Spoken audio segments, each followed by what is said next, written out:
បងប្អូនខ្ញុំមានតុកកាហ្វេបាទតុកកាហ្វេនេះជាប្រភេទតុកងំបាទបងប្អូនទស្សនាមិនមែនជាប្រភេទជ័រទេនេះជាប្រភេទដែកហើយការ៉ូអញ្ចឹងតុកកាហ្វេនេះផងគឺជាតុកកាហ្វេដែលខ្ញុំបានធ្វើ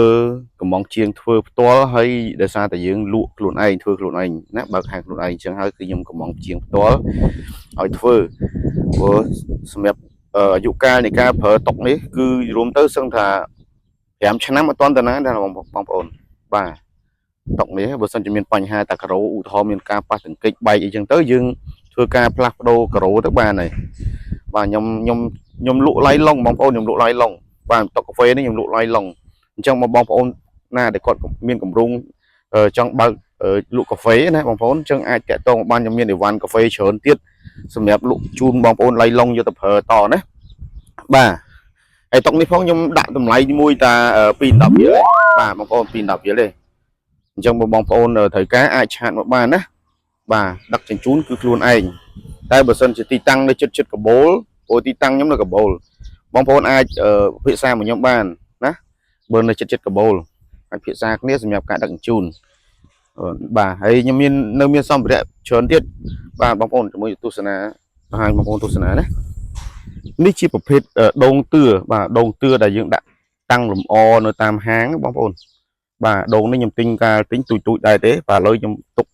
វារក្សាវាគឺធំហើយខ្ញុំលក់តាម1គុំ10000នេះបងប្អូន1គុំ10000អាហ្នឹងយកទាំងអស់ណាអត់ឲ្យរើសទេព្រោះដោយសារដល់យើងរើសតម្លៃផ្សេងបាទនេះអានេះសារស្លឹកវាងប់ខាងតិចយើងអត់បានកាត់ស្អាតវា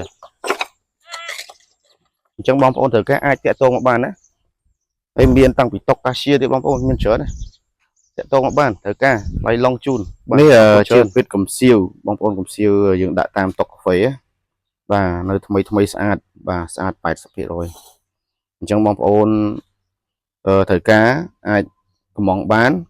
និយាយរួមទៅគឺតាក់ទងជាមួយនឹងសម្ភារៈ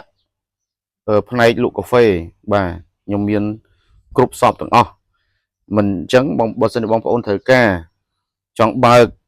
ចង់រកអីវ៉ាន់មកទឹកធូរថ្លៃសន្សំសំចៃដើមទុនដែលយើងត្រូវចំណាយទៅណាអញ្ចឹងបងប្អូនអាចតាក់ទងខ្ញុំបាននៅមានច្រើនទៀតនៅមានវ៉ាន់ច្រើនទៀតបងប្អូនមានតាំងពីតុកឈុតបាទតុកឈុតបែបនេះក៏មានដែរបងប្អូនណានិយាយតុកឈុតបែបនេះស្អាតនៅថ្មីយូរ៉ុបនៅសឹងតែ80%ណា80%ទៅ90%នៅស្អាតភ្លឹងហើយខ្ញុំលក់ឡៃឡុងទេបងប្អូនខ្ញុំលក់ជូនឡៃឡុងជាទៅប្រើអញ្ចឹងបងប្អូនត្រូវការអាចតាក់ទងមកបានណានៅមានអីវ៉ាន់ច្រើនទៀតដែលជាប្រភេទអីវ៉ាន់ប្រពេចកប៉ុកច្រើនទៀតប៉ុន្តែនៅស្អាតបងប្អូននៅស្អាតដូចជាតុកដូចជាដើមឈើនេះអញ្ចឹងណាបងប្អូនណាដូចដើមឈើនេះអញ្ចឹងដើមដូងនេះដូចខ្ញុំបញ្ជាក់អញ្ចឹងខ្ញុំលក់ឡៃឡុងបាទចែកជូនបងប្អូនប្រើរួមជាមួយតុកកាសៀស្អីច្រើនទៀតណាអញ្ចឹងបងប្អូនអាចតាក់ទងមកបានណាទិញអីវ៉ាន់មកទឹកប៉ុន្តែស្អាតយើងសន្សំសំចៃថវិកាចំណាយបាទដើម្បីយើងយកទៅផ្គត់ផ្គង់នៅបញ្ហាផ្សេងទៀតបាទអរគុណច្រើន